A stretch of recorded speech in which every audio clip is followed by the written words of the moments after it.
Alam mo ba na ang mga capybara ay hindi lamang ang pinakamalaking rodent sa buong mundo kundi sila rin ang mga pinakamaaamo? Ang mga semi-ang tulad ng mga ito ay katutubong taga-Timog Amerika at kilala sila sa kanilang kakayahang makipag-ugnayan sa iba't ibang hayop, kabilang na ang mga tao. Sila ay napakasosyal at nakatira sa mga pangkat ng mga 10 hanggang 20 individual.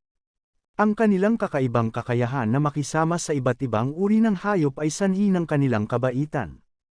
Ang mga capybara ay mga herbivoro, kaya't hindi sila nanghuhuli o pumapatay ng ibang mga hayop at hindi rin sila banta sa iba pang mga uri.